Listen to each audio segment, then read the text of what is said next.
Good morning students. Last time हम question number 25 तक कर चुके थे। अब हम क्वेश्चन नंबर 26 से करेंगे। देखिए क्वेश्चन नंबर 26 में हमें गिवन है a piece of cloth cost ₹200। एक कपड़े का पीस है, मतलब टुकड़ा है, उसकी जो कॉस्ट है ₹200 है। इसकी टोटल कॉस्ट जो है वो ₹200 है। If the piece was 5 meter longer and each meter of cost ₹2 less, the cost of the piece remains unchanged. How long is the piece and what is the original rate per meter? देखिए पहले आप ये समझ लीजिए, कपड़ा जो होता है ना वो हमेशा लेंथ में खरीदते हैं। उसकी विड्थ जो होती है वो हमेशा फिक्स होती है। हमेशा क्या करते हैं, लेंथ में खरीदते हैं। हम दुकानदार के पास जाएंगे, उसको कहेंगे 10 मीटर कपड़ा दे दीजिए, 15 मीटर कपड़ा दे दीजिए, सही। तो हमेशा लेंथ वाइज क्या करते हैं, कपड़े को खरीदते हैं। उसकी विड्थ जो होती है वो हमेशा फिक्स होती है। वो क्या होती है, हमेशा फिक्स होती है। तो कपड़े को जब भी हम खरीदते हैं तो लेंथ वाइज खरीदते हैं, जबकि हमें खरीदना किसके हिसाब से चाहिए, एरिया के हिसाब से खरीदना चाहिए। क्लियर है। तो हम क्या करते हैं, कपड़े को हमेशा लेंथ वाइज खरीदते हैं। अब वो कहते हैं एक कपड़े का टुकड़ा है, कपड़े का एक पीस है, वो ₹200 का पड़ रहा है। अब अगर मान लीजिए हम क्या करते हैं, 5 मीटर लंबा कपड़ा ले लेते हैं। मान लीजिए यहाँ पे जो है लेंथ जो है कपड़े की वो x मीटर है। अब हम क्या कर रहे हैं, x मीटर ना लेकर कपड़ा कितना ले रहे हैं, x + 5 मीटर ले रहे हैं। तो इस वक्त जो है, इस केस में, सेकंड वाले केस में जो कॉस्ट होगी कपड़े की वो ₹2 पर मीटर लेस हो जाएगी। यहाँ पर कॉस्ट क्या होगी, 200/x, और यहाँ पर जो कॉस्ट होगी वो क्या होगी, 200/x + 5। अब ये जो कॉस्ट है ये ₹2 कम है। एक बार क्वेश्चन दोबारा समझ लीजिए। देखिए इन्होंने कहा कपड़ा है, उसकी लेंथ मैंने x मीटर मान ली और वो ₹200 का हमें मिल रहा है, सही। तो ₹200 में अगर हमें x मीटर कपड़ा मिल रहा है तो 1 मीटर की कॉस्ट क्या होगी, 200 को हम x से डिवाइड करके देख लेंगे, तो ये कॉस्ट हो गई 1 मीटर ऑफ क्लॉथ इस केस में। अब हम क्या कर रहे हैं, ₹200 में ही x की जगह x + 5 मीटर कपड़ा खरीद रहे हैं। मतलब हमने कितनी लंबाई ज्यादा ले ली, 5 मीटर लेंथ ज्यादा ले ली। तो अब देखिए ₹200 में हमें यहाँ कितना मिल रहा है कपड़ा, x + 5 मीटर। तो यहाँ पे जो कॉस्ट होगी पर मीटर की वो कितनी होगी, 200/x + 5। अब वो कहते हैं ये भी 1 मीटर कपड़े की कॉस्ट है पहले केस में, ये 1 मीटर की कॉस्ट है सेकेंड केस में। ये जो कॉस्ट है ये ₹2 लेस है। तो आपको क्या करना है, लेंथ बतानी है किसकी, क्लॉथ की। हमें लेंथ बतानी है क्लॉथ की। सेकंड ओरिजिनल रेट भी बताना है, ओरिजिनल रेट भी बताना है कितना होगा कपड़े का। तो इसमें देखिए सबसे पहले मैं लेट करता हूँ, length of cloth = x metre. Therefore cost of cloth क्या हो जाएगी, ₹200/x पर मीटर। चलो ऐसे लिख देता हूँ, 200/x ₹2 पर मीटर। क्लियर है। देखिए ₹200 में हम क्या कर रहे हैं, x मीटर कपड़ा खरीद रहे हैं, तो 1 मीटर की कॉस्ट क्या हो जाएगी, 200/x। क्लियर है। तो ये तो ओरिजिनल हो गई। तो मैं यहाँ पे ओरिजिनल भी लिख देता हूँ साथ में, लेट ओरिजिनल, सही। लेट इसके आगे आएगा, let original length of cloth = x metre. Therefore original cost of cloth कितनी हो जाएगी, ₹200/x। अब देखिए new length of cloth, new length of cloth वो कितनी होगी, x + 5 मीटर। तो therefore new cost of cloth, सही। कॉस्ट की बजाय आप रेट लिख दीजिए, वो प्रॉपर वर्ड है। न्यू रेट ऑफ क्लॉथ वो कितना आएगा, 200/x + 5 मीटर। पहले ₹200 में हम x मीटर कपड़ा खरीद रहे थे, तो 200 / x था रेट। अब 200 रुपये में x प्लस 5 मीटर कपड़ा खरीदते हैं तो रेट क्या होगा 200 डिवाइडेड बाई x प्लस 5। अब देखिए अकॉर्डिंग टू क्वेश्चन ये जो है ओरिजिनल रेट है और ये न्यू रेट है। नया रेट जो है वो 2 रुपये कम है, तो इन दोनों को जब भी हम बराबर करेंगे तो हम यहाँ पर 2 ऐड कर देंगे। क्लियर है? नया जो रेट है वो 2 रुपये कम है, क्यों ज़्यादा कपड़ा मिल रहा है तो इसका मतलब उसने रेट कम किया होगा अपना, तो ये कम है और ये ज़्यादा है, तो हम क्या करते हैं दोनों को बैलेंस करने के लिए, इक्वल करने के लिए जो कम है उसमें 2 ऐड कर देते हैं। क्लियर है? अच्छा, वैसे भी कभी इस तरह का क्वेश्चन आए तो यहाँ देख लीजिए, यहाँ अगर प्लस है तो यहाँ भी प्लस होता है, यहाँ अगर माइनस है तो यहाँ भी माइनस होता है। ये चेक करने का तरीका है कि आपने सही जगह ऐड या सब्ट्रैक्ट किया है या नहीं किया। अब देखिए इसे हमें बस हम सॉल्व करना है और आंसर आ जाएगा।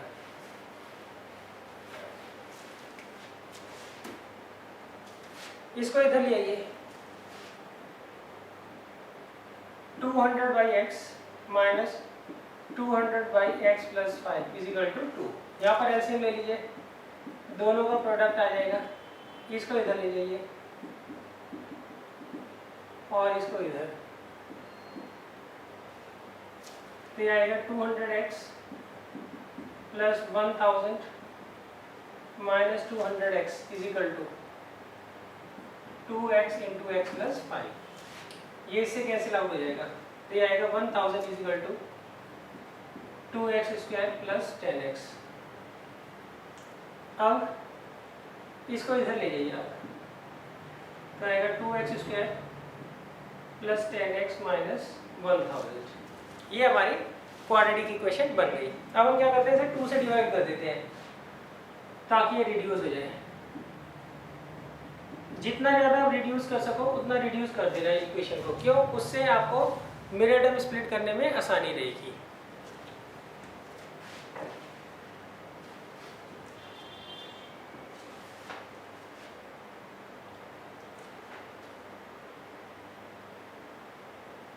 अब देखिए,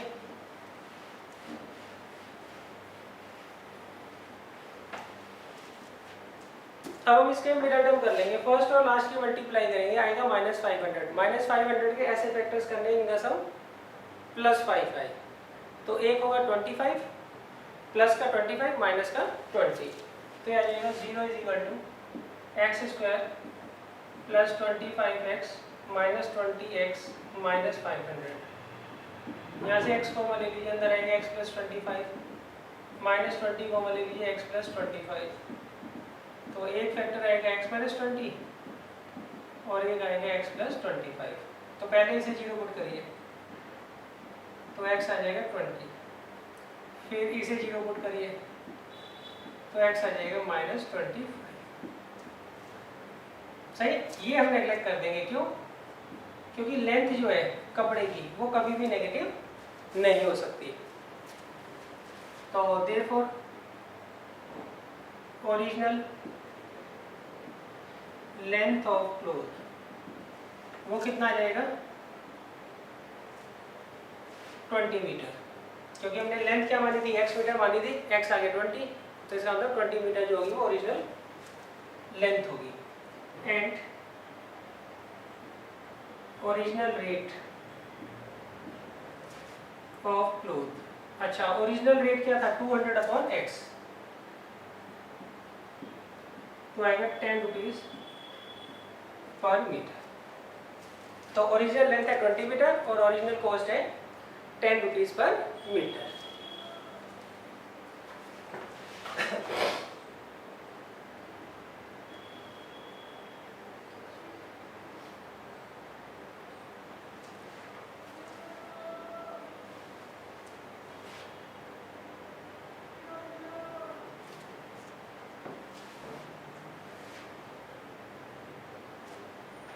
अब देखिए नेक्स्ट है क्वेश्चन नंबर 27।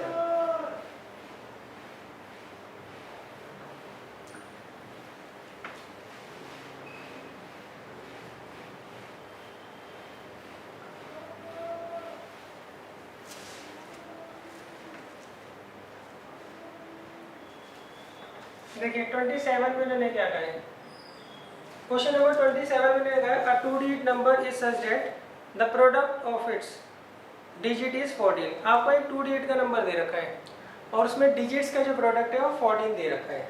तो इसका मतलब अगर आप यूनिट प्लेस x मानते हैं तो टेंस प्लेस क्या आएगी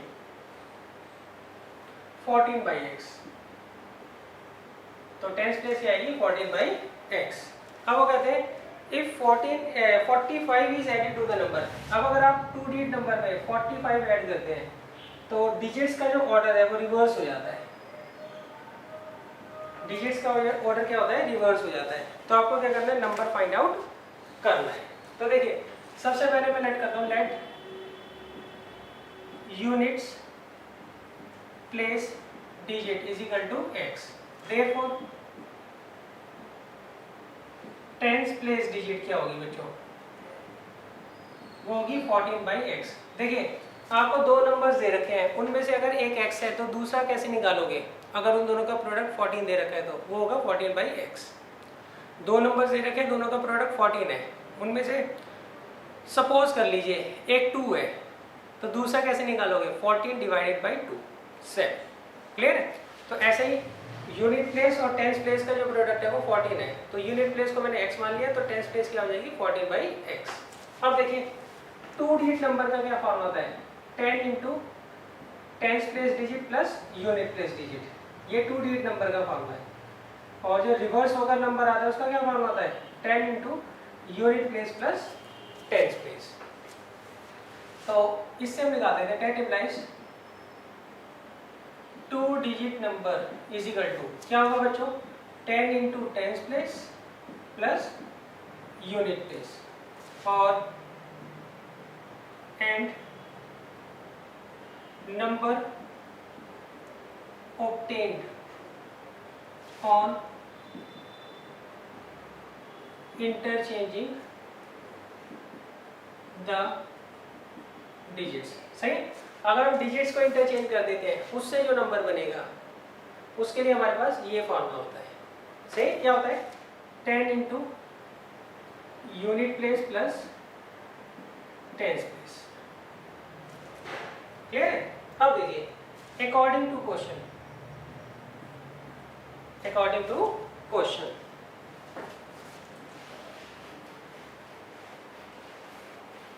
अब वो कहते हैं अगर आप नंबर में नंबर क्या दे रखा है आपको ये नंबर दे रखा है आपको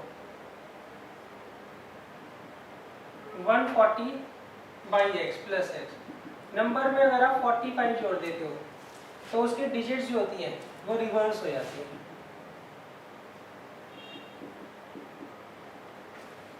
तो डिजिट्स क्या होती है रिवर्स हो जाती है। अब इसे सॉल्व कर लीजिए इसको इधर ले आइए 140/x और ये इधर आगे माइनस का 14/x तो कितना आएगा -126/x। क्लियर है। तो अच्छा इसको इधर ले आइए -9x plus 45 is equal to 0। अब आप ऐसे ले लीजिए x तो यहाँ तो 126 रहेगा यहाँ आएगा 9x² x से मल्टीप्लाई होगी तो यहाँ आएगा प्लस 45x। यहाँ भी x से मल्टीप्लाई होगी x इधर ले आकर 0 कर दीजिए तो आएगा -9x² plus 45x plus 126 is equal to 0। यहाँ से -9 कॉमन ले लीजिए अंदर आएगा x² -5x -14 is equal to 0। -9 से उधर डिवाइड कर देंगे तो अभी आ जाएगा x² -5x -14 is equal to 0।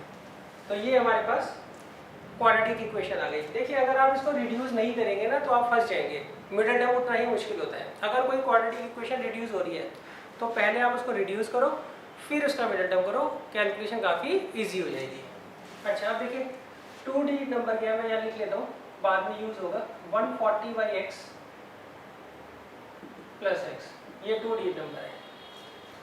सही। अब हम क्या करेंगे इसका मिडिल टर्म करेंगे।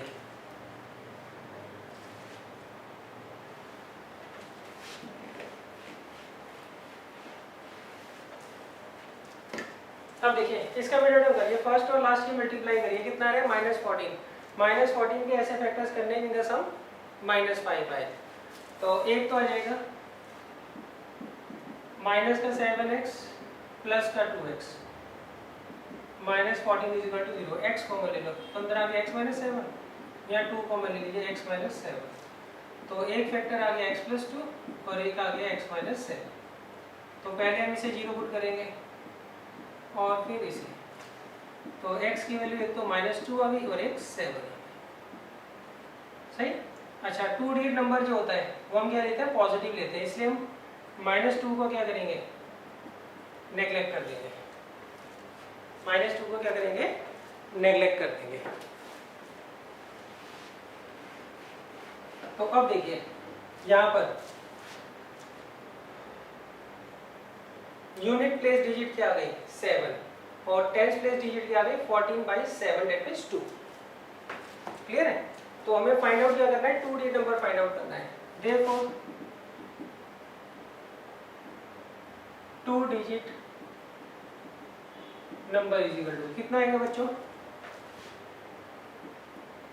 140/x plus x। हाँ, x कितना लिया बच्चों हमने 7, तो आएगा 20 प्लस 7 कितना आ गया 27। तो ये हमारा 2 डिजिट नंबर आ गया कितना 27।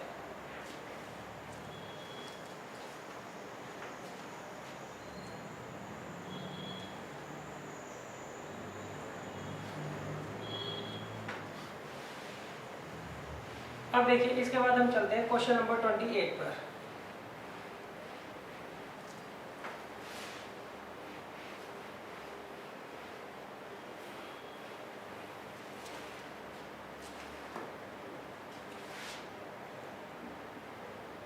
देखिए क्वेश्चन नंबर 28 में इन्होंने क्या कहा है, 1 year ago a man was 8 times as old as his son। देखिए वो कहते हैं 1 साल पहले एक आदमी जो था अपने बच्चे की एज का 8 टाइम्स था। Now his age is equal to the square of his son's age, find their present ages. सही। तो सबसे पहले हम क्या करते हैं, लेट करते हैं, let present age of son, वो तो x ईयर्स मान लीजिए, and present age of father वो कितनी है बच्चों, इसका स्क्वायर है मतलब x स्क्वायर ईयर्स। क्लियर? वो कहते हैं एट प्रेजेंट जो फादर की एज है वो सन की एज का स्क्वायर है।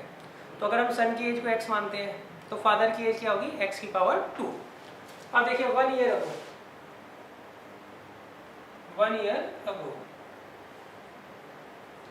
एज ऑफ सन क्या होगी, 1 साल पहले सन की एज क्या रही होगी x माइनस 1 ईयर्स। सही। मान लीजिए मैं भी 40 ईयर्स का हूँ तो 1 साल पहले मेरी एज क्या रही होगी, 40 में से मैं क्या करूँगा 1 माइनस कर लूँगा।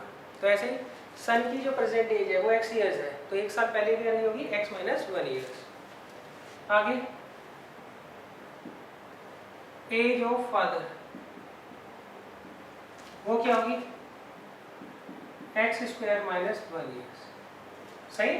फादर की प्रेजेंट एज तो x स्क्वायर ईयर्स है, तो 1 साल पहले क्या होगी उसमें से 1 माइनस कर देंगे।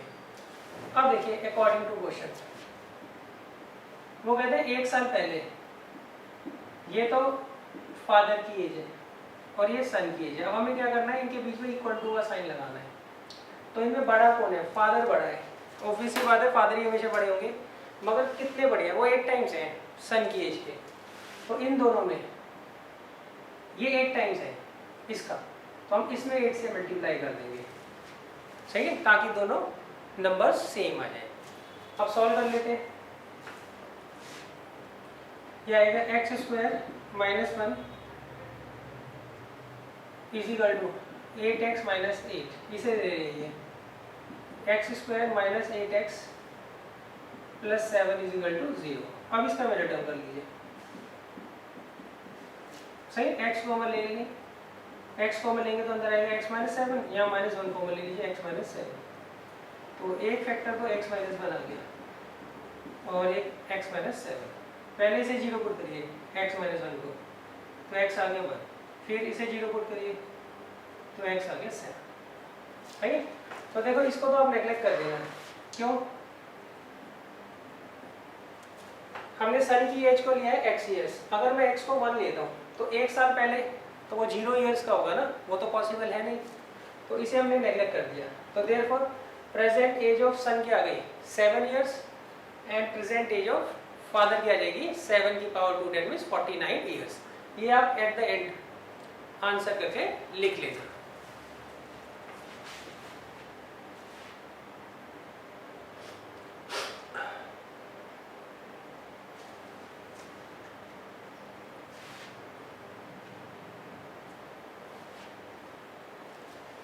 अब देखिए इसके बाद है क्वेश्चन नंबर 29।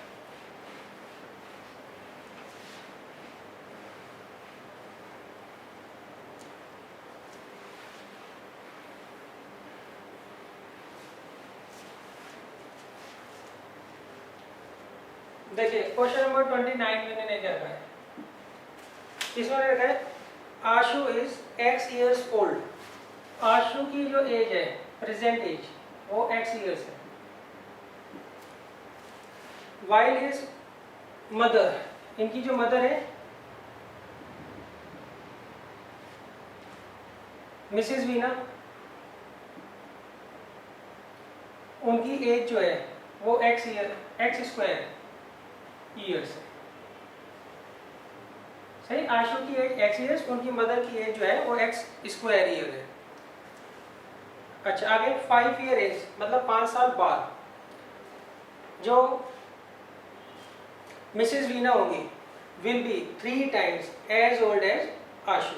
अच्छा 5 साल बाद आशु की एज क्या होगी x + 5 और उसकी मदर की एज क्या होगी x² + 5 ईयर्स। अब इन दोनों में ऑब्वियसली बात है मदर बड़ी होगी, कितनी बड़ी है ये 3 टाइम्स है, तो मैं क्या करूँगा इसमें 3 से मल्टीप्लाई कर दूंगा। क्लियर है? अब देखिए इसे करेंगे कैसे। सबसे पहले हम लिखेंगे प्रेजेंट एज ऑफ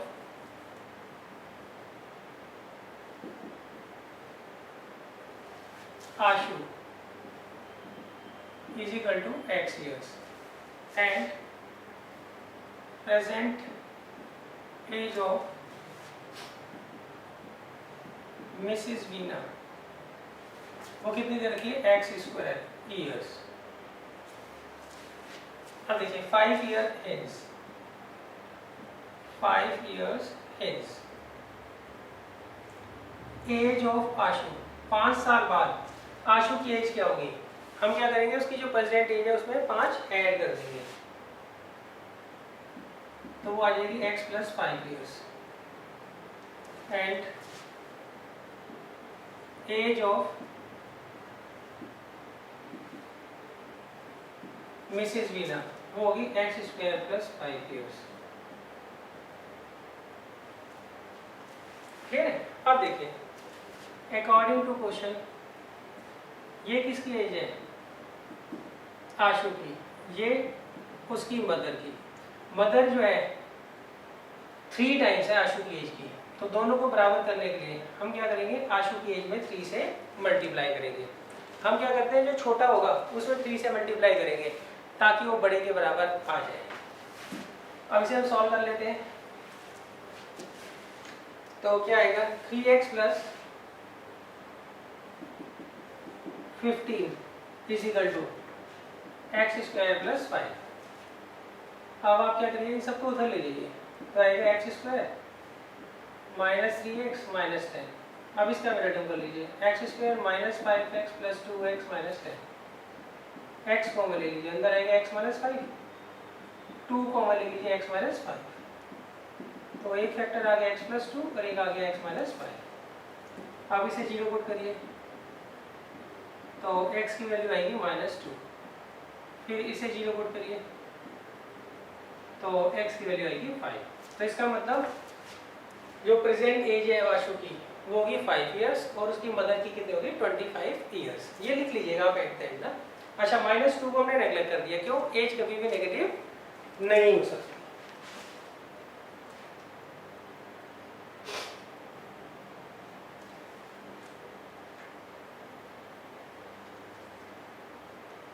अब देखिए इसके बाद है क्वेश्चन नंबर 30।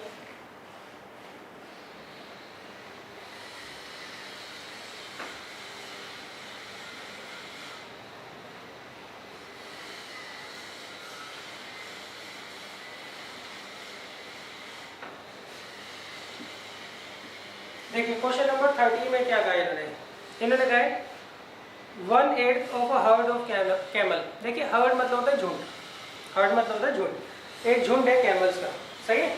उसका जो 1/8 है वो तो हमने फॉरेस्ट में देखा है। तो आप इसमें लेट कर लीजिए, let total number of camels. Total number of camels आप मान लीजिए x है। अब देखिए अकॉर्डिंग टू क्वेश्चन, इनमें से 1/8 जो है मतलब x का 1/8 टाइम्स, वो हमने क्या देखा है, वो फॉरेस्ट में देखा है। 6 times the square root of the herd had gone to mountain.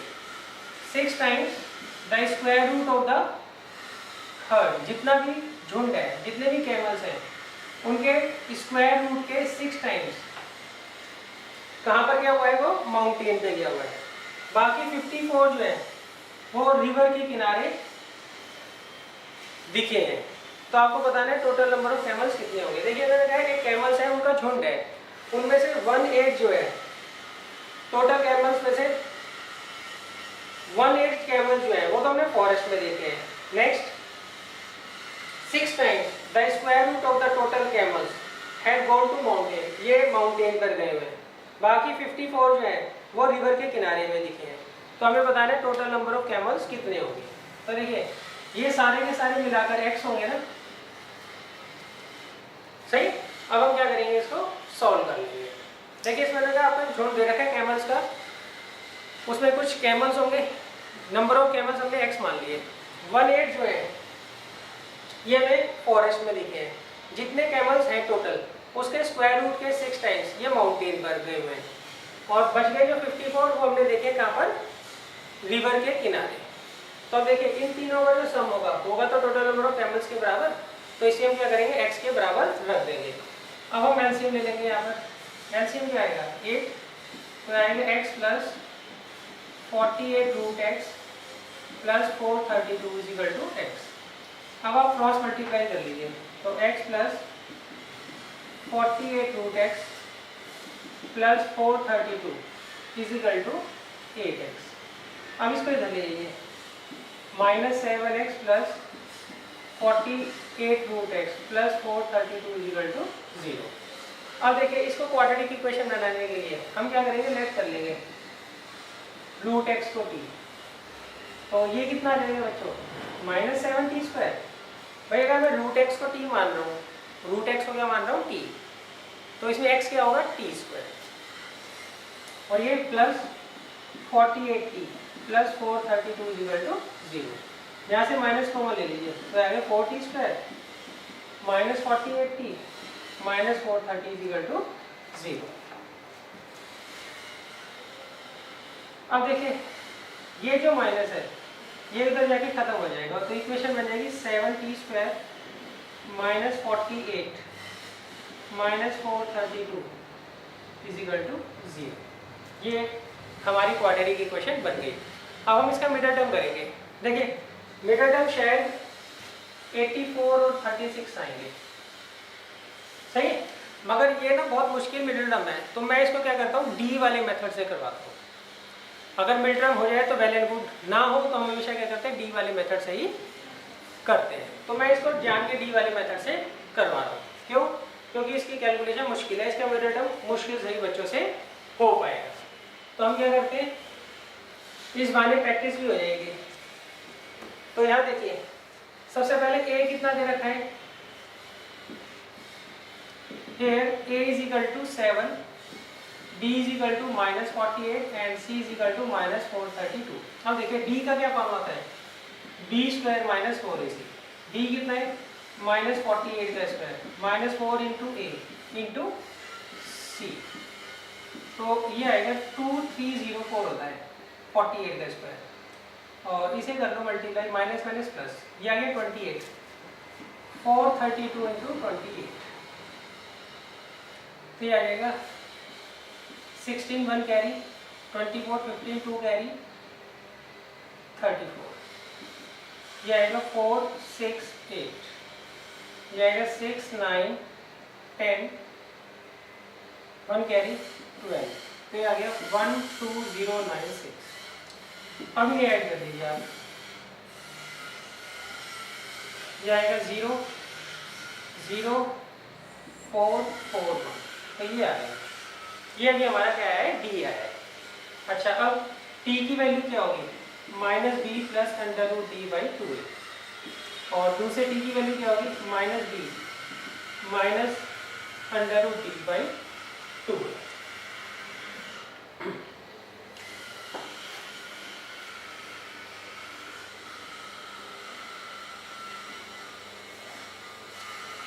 अब देखिए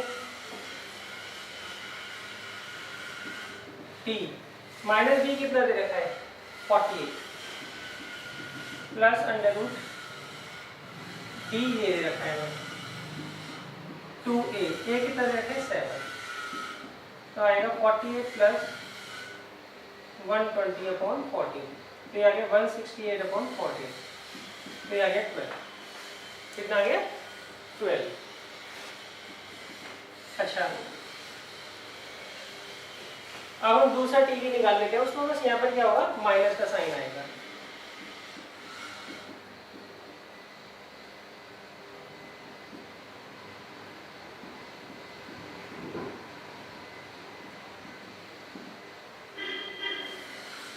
तो -72/14,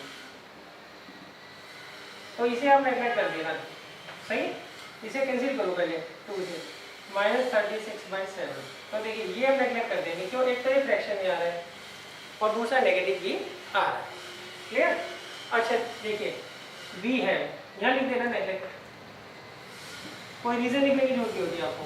v है, क्या है बच्चों हमारे पास, √x को हमने माना था t, तो t कितना दे रखा है आपको, 12, सही है, तो √x की वैल्यू क्या आ गई, 12 आ गई। अब हम करेंगे स्क्वायरिंग बोथ साइड, तो x किसके बराबर आ जाएगा, 144 के। इसका मतलब टोटल नंबर ऑफ कैमल्स जो होंगे वो कितने होंगे, 144 होंगे।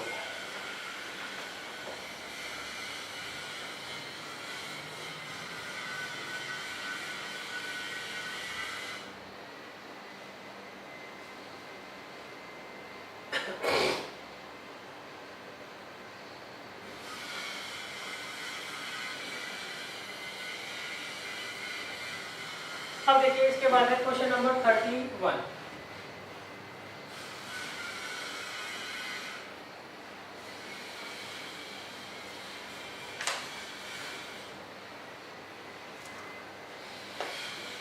देखिए क्वेश्चन नंबर 31 क्या कहता है, ये कहता है the sum of the squares of 2 consecutive natural number is 365, find the numbers.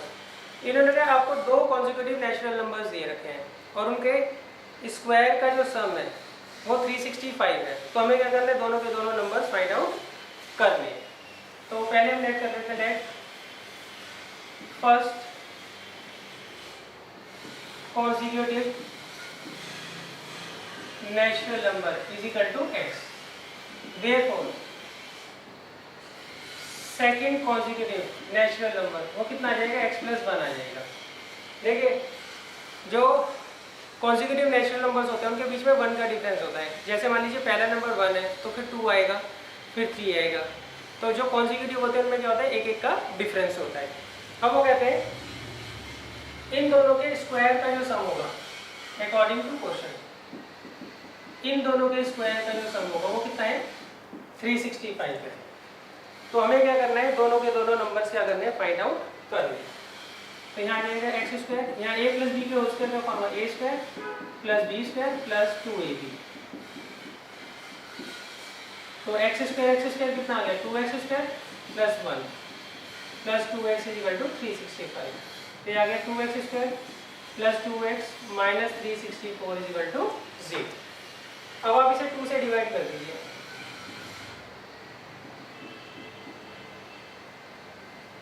Clear है। अब आप इसका मिडल टर्म कर लीजिएगा आप, सही, मिडल टर्म आएगा प्लस का 14x माइनस का 13x, यहाँ से x कॉमन ले लीजिए तो अंदर आएगा x + 14, यहाँ से -13 कॉमन ले लीजिए x + 14, ये आ गया x - 13, x + 14 = 0। पहले इसे 0 पुट करिए तो x आ जाएगा 30, फिर इसे 0 पुट करिए तो x आ जाएगा -14। तो इसे हम नेगलेक्ट कर देंगे। सही, तो पहला कॉन्सिक्यूटिव नेचुरल नंबर हो जाएगा 13, दूसरा हो जाएगा 14, ये आप लिख लीजिएगा। अच्छा, यहाँ माइनस को क्यों नेगलेक्ट कर गया?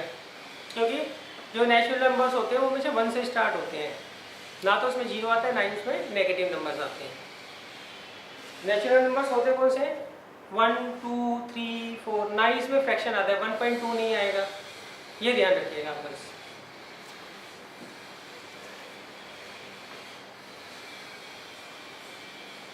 अब देखिए इसके बाद है क्वेश्चन नंबर 32।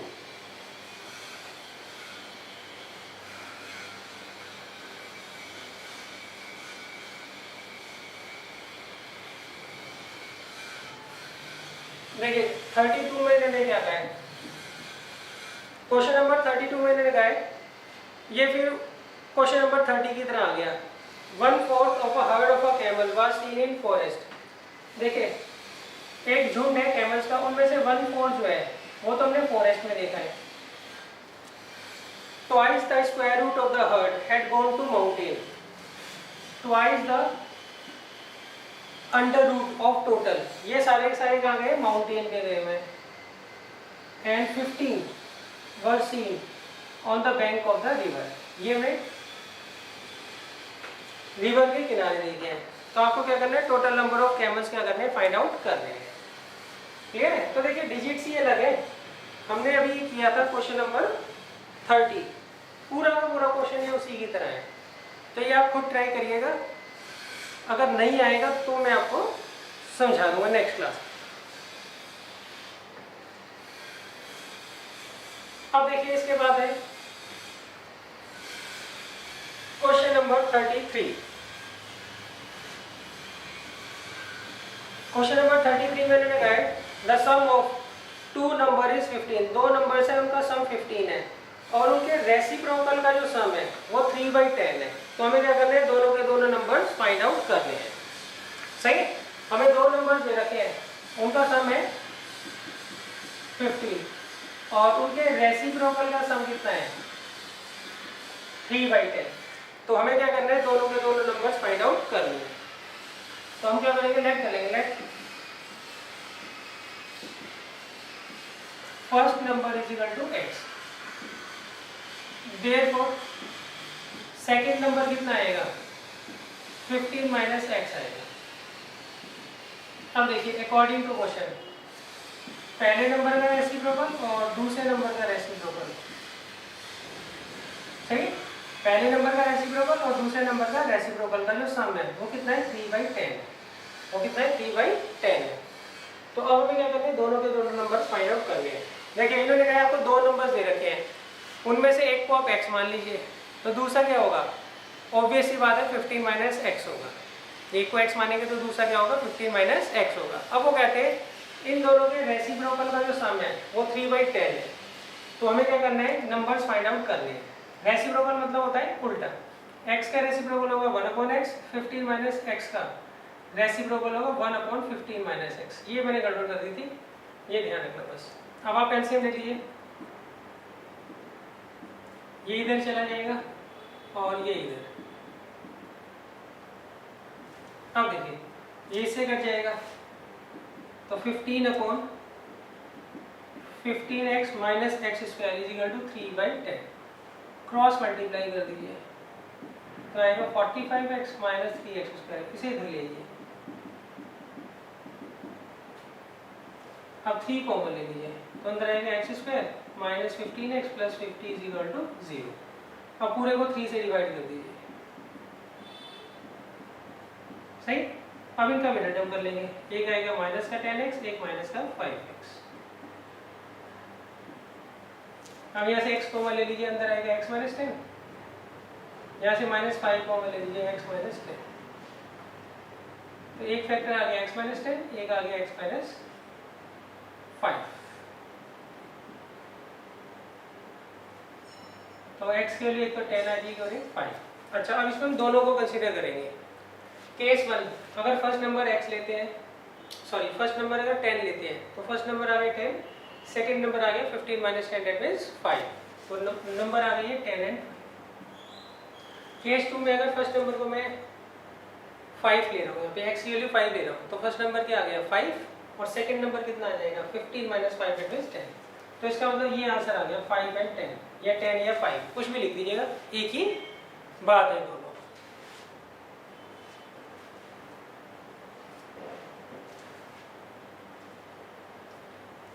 अब देखिए इसमें है क्वेश्चन नंबर 34। क्वेश्चन नंबर 34 27 की तरह है, तो ये आप खुद ट्राई करिएगा। इसमें बस आपको सब्ट्रैक्ट करना है, तो ये आप खुद ट्राई करिएगा, नहीं होगा तो फिर मैं आपको करवा दूंगा। अब देखिए इसके बाद है क्वेश्चन नंबर 35।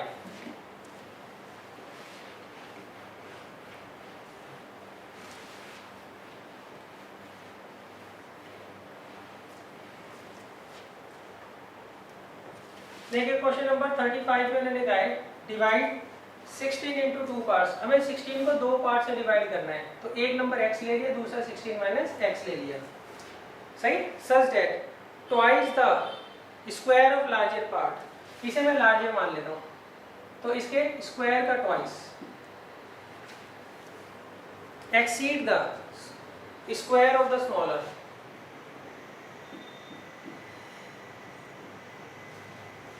बाई 164, सही। देखिए इसमें इसे आप लार्जर मान लीजिए या स्मॉलर मान लीजिए। अब वो कहते हैं लार्जर के स्क्वायर का ट्वाइस, वो इससे 164, इसके स्क्वायर से क्या है 164 ज़्यादा है, तो हमें क्या करना है दोनों पार्ट्स फाइंड आउट करने हैं। क्वेश्चन समझ लीजिए एक बार, इन्होंने 16 के 2 पार्ट्स करिए, तो हमने एक पार्ट x ले लिया, एक 16 माइनस x ले लिया, तो इसे मैं लार्जर ले रहा हूँ, इसे स्मॉलर ले रहा हूँ। अब वो कहते हैं लार्जर के स्क्वायर का जो ट्वाइस है वो छोटे के स्क्वायर से 164 ज़्यादा है, तो हमें क्या करना है दोनों के दोनों नंबर्स फाइंड आउट करने हैं। देखिए लिखेंगे कैसे, पहले let larger number be x, therefore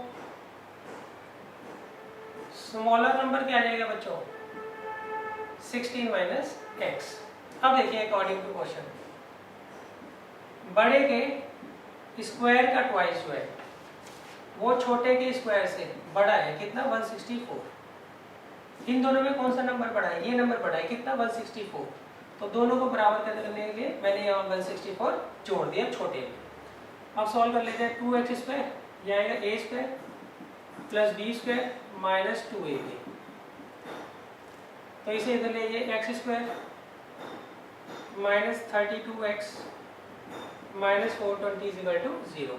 अब इसका मेथड कर लीजिए, एक तो माइनस का 42x और एक प्लस का 10x।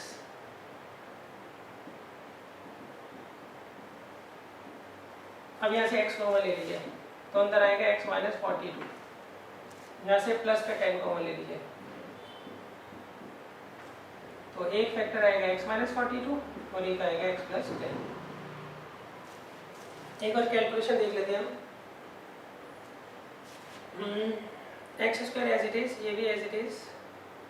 अच्छा सबको इधर लेके आए हम, तो एक्स स्क्वायर प्लस का 32x आएगा, तो ये प्लस का और ये माइनस का, तो प्लस 42 और ये माइनस, सही। तो इससे x की वैल्यू एक तो माइनस 42 आ रही है और एक आ रही है 10, तो इसका मतलब इसमें जो लार्जर नंबर होगा वो तो 10 हो जाएगा और स्मॉलर कितना आ जाएगा 16 माइनस 10 दैट मीन्स 6। क्लियर है।